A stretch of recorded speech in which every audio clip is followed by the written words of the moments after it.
Bonjour, c'est Anne-Sandrine Di Girolamo au micro des Ondes de Limo, le podcast immobilier attentif et curieux. Ça fait du bien de pouvoir se poser avec un monsieur comme Bernard Roth, senior advisor à l'Institut de l'épargne immobilière et foncière, ancien professeur à Sciences Po et à l'École des Ponts ParisTech, et copilote, entre autres, du plan bâtiment durable. Ensemble, nous interrogeons notre époque, fascinante mais inquiétante. Nous imaginons, grâce à lui, le possible chemin que prendrait le constructeur de demain. Un entretien enregistré lors de la première édition du CIPCA. Bernard Roth, bonjour. Bonjour Anne-Sandrine. Les périodes de transition ont toujours été dans l'histoire à la fois difficiles et exaltantes. Comment est-ce que vous décrivriez notre époque et comment parler de l'année ou même de l'été 2022 ? Pour un boomer comme moi, oui. J'estime que c'est une incroyable chance d'assister avec conscience à un tel bouleversement de société parce que je crois qu'il est absolument vertigineux. D'ailleurs, je n'invente rien parce que quand, au premier colloque de la Fondation Palladio, il y a maintenant 12 ans, nous avons fait venir Michel Serres, il a conclu en disant « Nous sortons du Moyen-Âge ». Il a dit « Nous entrons dans la société des urbains ». Le monde est en train de s'urbaniser et la différence, et d'autre part la différence entre celui qui habite dans la ville et celui qui habite à 3 km de la ville, c'est-à-dire autrefois le citadin et le paysan, n'existe à peu près plus, c'est le même mode de vie. Donc de tout point de vue, nous sommes entrés dans la société des urbains et, disait-il, de mon point de vue, c'est la fin du Moyen-Âge. Alors, est-ce que cette fin du Moyen-Âge va vers la barbarie ou va vers la Renaissance ? Il nous disait, je n'en ai pas la moindre idée, les deux sont à peu près aussi probables l'une que l'autre. Et je crois que ce à quoi nous assistons ces dernières années, et peut-être même cet été, confirme que on ne sait pas exactement où le dé va s'arrêter de rouler et sur quel numéro il va sortir. C'est à la fois extraordinairement exaltant, notamment par rapport aux jeunes générations. C'est à la fois, par moments, très inquiétant aussi. J'aime beaucoup votre manière de poser les choses puisque vous parlez de changement de société. Or, aujourd'hui, on est au CIPCA et peut-être qu'on a souvent le réflexe de penser technique, science, savoir, des méthodes. Et en fait, non, le cœur du problème ou de la chose, c'est vraiment l'humain. Évidemment. C'est la manière dont on va organiser la vie de l'humain demain. Très exactement, et de mon point de vue. Et ça veut dire que moi, j'ai pensé dès les premières définitions du développement durable avec les trois pommes de terre là, qui se rencontrent, etc., qu'il en manquait une quatrième qui les englobait toutes et qui s'appelait la culture. Oui. Je pense que la question culturelle est une question primordiale, préalable. Je pense qu'il y a deux questions préalables en fait. Il y a une question préalable qui est d'ordre prévisionnel, scientifique, etc., qui est la démographie. Si on ne commence pas par réfléchir par la démographie, je pense qu'on dit absolument n'importe quoi.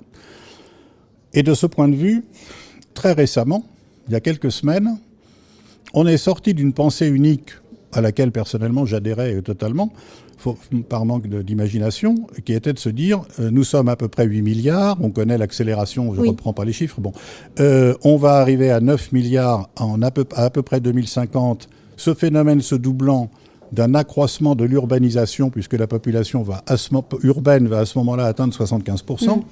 Donc doublement de la population dans les villes, ça veut dire concrètement. Et puis on va atteindre 10 milliards et on savait qu'à 10 milliards on plafonnerait de façon absolument certaine parce que tout cet accroissement démographique incroyable de ces 100 ou 200 dernières années n'est absolument pas né à une croissance des naissances, mais à une diminution de la mortalité infantile qui évidemment a une limite, etc. Bon, tout ça était très clair.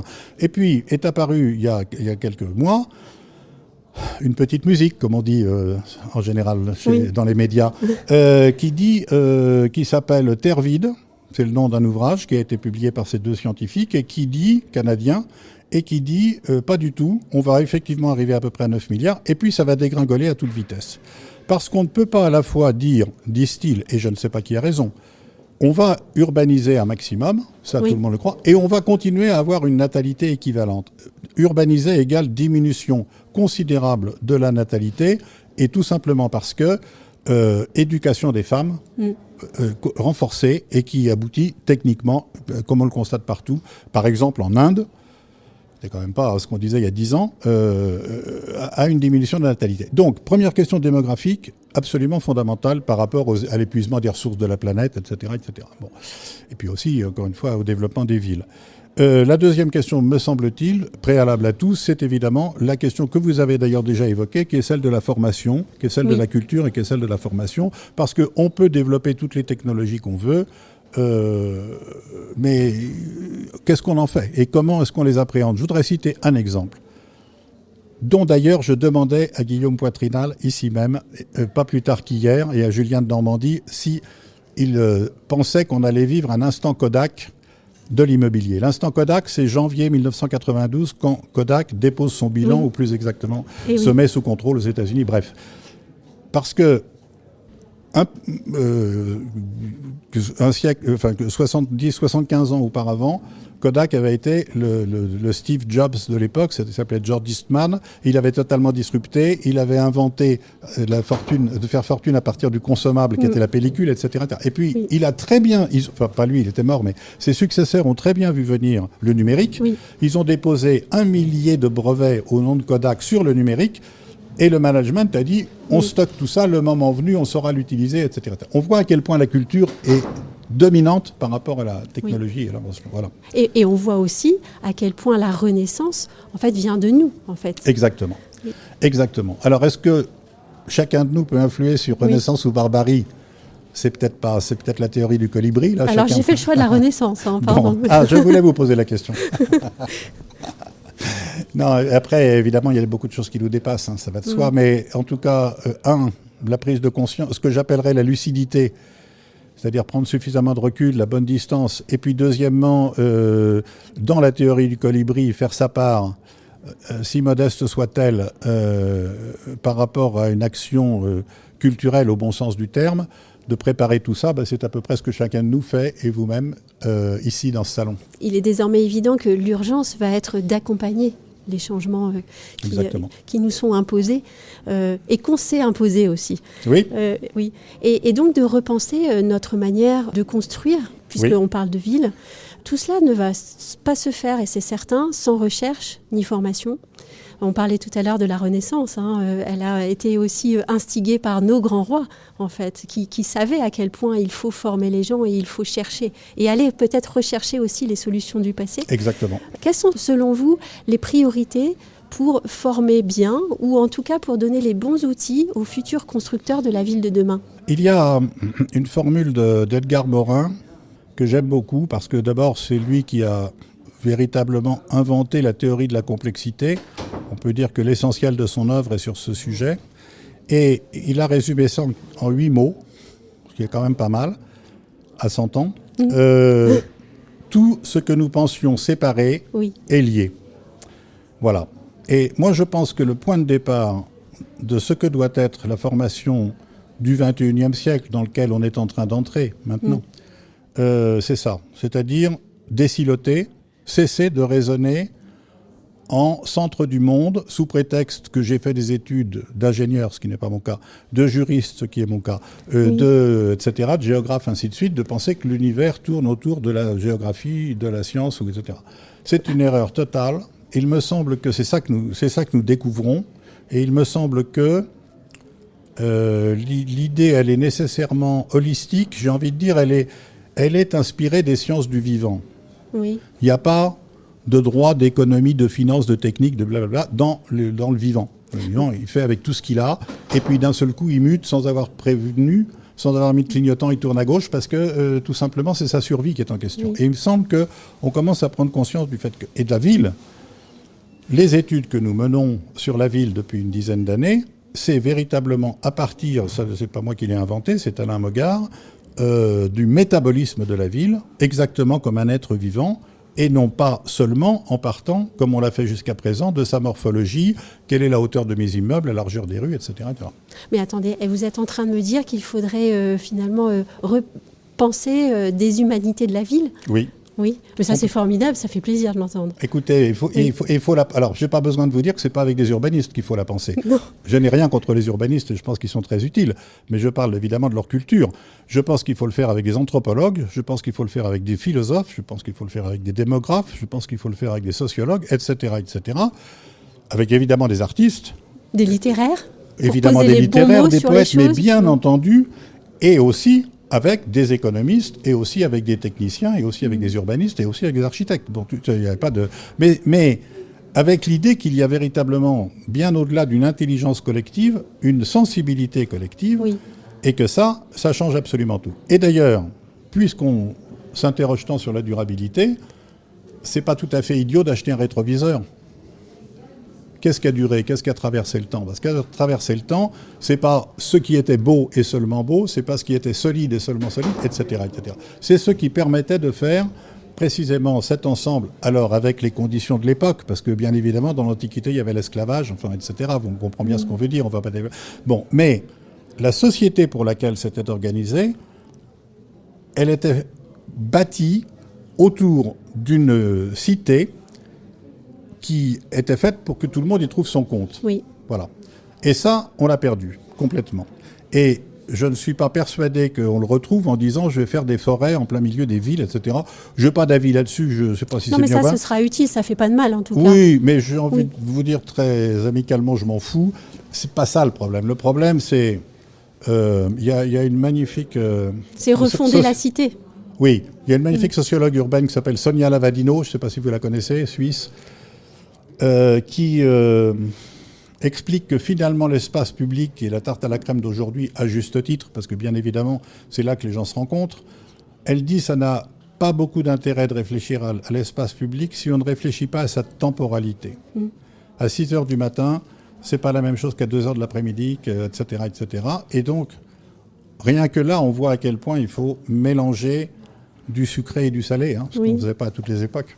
La question d'après, c'est celle-ci. On a quand même des écoles, des universités qui sont organisées d'une manière qui peut-être ne correspond pas à la vision que vous nous proposez. Comment est-ce qu'on fait pour, assez vite finalement, puisque l'urgence est là, organiser les choses et former les jeunes? Je ne sais pas répondre à cette question parce que je connais un peu ce milieu. Oui. Je n'en connais pas de plus conservateur. Alors, je ne suis pas dans la langue de bois. Je n'en connais pas de plus... Mais c'est pour ça que je vous pose la question, en fait. Je le sens bien. Je vais essayer de ne pas vous décevoir. Je n'en connais pas de plus cruel. J'ai pensé pendant 40 ans de vie professionnelle que la vie de l'entreprise était une vie sauvage, cruelle, où la lutte pour les postes était importante.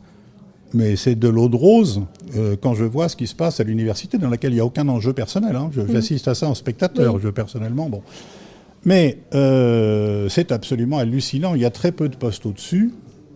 Donc, il faut des modes de sélection invraisemblables qui sont en gros fondés sur des publications dans des revues hautement contrôlées par les confrères pour fermer le maximum de portes et ne l'ouvrir qu'à celui, etc. Enfin, et faiblement lu aussi. Évidemment, évidemment. Et donc, si vous me demandiez ce sur quoi je suis le plus optimiste, ça serait sûrement pas là-dessus. Sûrement pas sur la transformation de la formation et notamment des formations universitaires qui, par ailleurs, sont d'assez bonne qualité.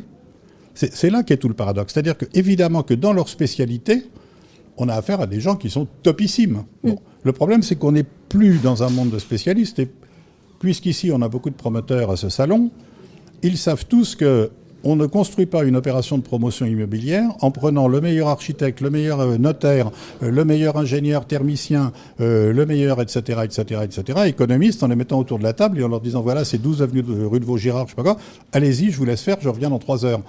Eh ben non. Donc, la fonction d'ensemblier et la culture de l'ensemblier, c'est en soi, je crois, une voie qu'il va falloir apprendre à développer et dont, au fond, pour lesquelles il n'existe pas beaucoup d'écoles aujourd'hui. Alors, les architectes pensent souvent l'être, et c'est vrai qu'ils le sont en partie. C'est vrai qu'ils doivent bien faire des synthèses, etc.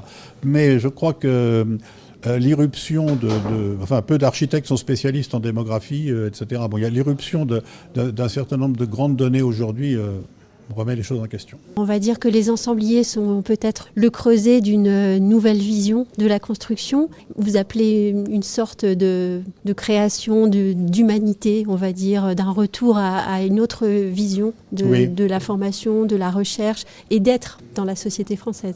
Vous touchez du doigt, c'est certainement l'être avant l'avoir. Alors ça, c'est une révolution culturelle absolument hallucinante. Rien qu'en prononçant ces deux mots, on mesure bien à quel point on est en train de changer totalement de paradigme. Bon. Parce que la question n'est pas forcément de construire 500 000 logements chaque année de plus. je ne sous-estime absolument pas l'horreur, le drame, etc., des gens qui sont sans abri, etc., mais sauf que ces 500 000 logements, ils ne les concernent absolument pas, et que finalement, dans la pratique, les 300 000 qu'on construit, il y a une partie de logement social qui correspond à des critères que tout le monde connaît, et puis puis le reste, c'est pour les riches. Donc, c'est pour les riches qui veulent s'enrichir, en plus, qui pensent s'enrichir en faisant ça. Donc, on voit bien que c'est pas ça. Une des questions qu'on se pose au plan bâtiment durable, sur lequel on va prochainement d'ailleurs publier, allez, je le dis, qu'on avait imaginé d'appeler « construire moins ».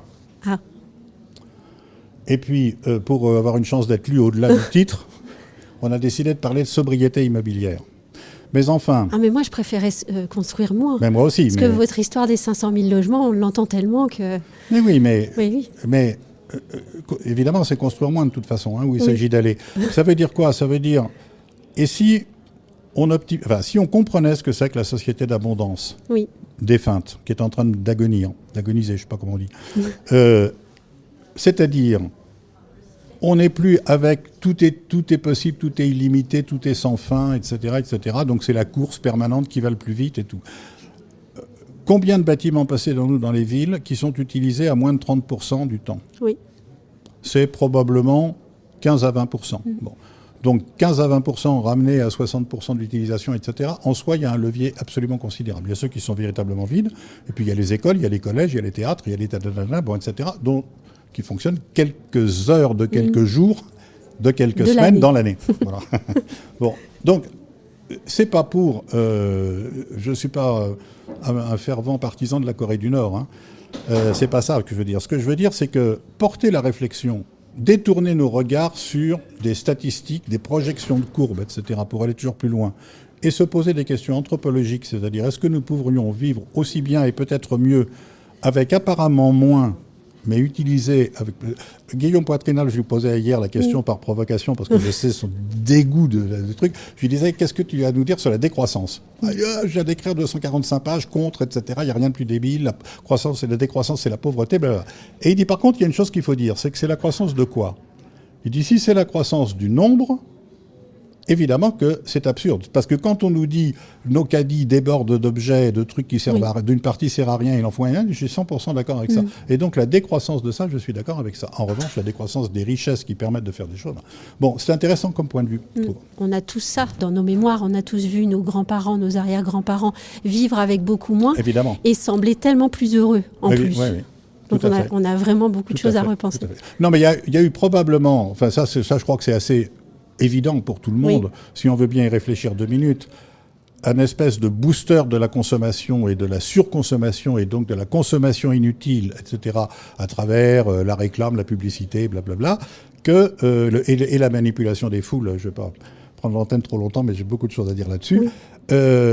Parce qu'il y a eu des grands théoriciens qui ont quand même été qui étaient des véritables génies de la manipulation des foules et qui l'ont en particulier appliqué au commerce et à la consommation. Et c'est pas étonnant que 30 ou 40 ans plus tard, ça donne ce que ça donne. Oui. Et puis une dernière question. Tout à l'heure, on a parlé de l'être. Il y a peut-être aussi le savoir à remettre en valeur. Le goût d'apprendre, on l'a vraiment perdu. Oui, vous avez raison. C'est même un paradoxe, c'est même un sacré paradoxe de se dire que au moment où enfin on a atteint un rêve qu'aucun des grands penseurs de la Renaissance n'aurait espéré, c'est-à-dire j'ai 24 heures sur 24, 365 jours par an, la réponse à toutes les questions que je me pose au bout d'un petit machin de rien du tout en appuyant sur le bouton. Bon. C'est quand même incroyable. Donc une capacité à développer le savoir qui est absolument illimitée. Au fond, une bibliothèque universelle, bon, etc. Et on a tous la possibilité de penser à cette ville de demain, au fond, alors qu'on sait qu'on est complètement démunis. Exactement. Oui. Et en même temps, on a peut-être perdu un peu du goût d'apprendre. Oui. Ouais. Merci beaucoup, Bernard Roth. Merci.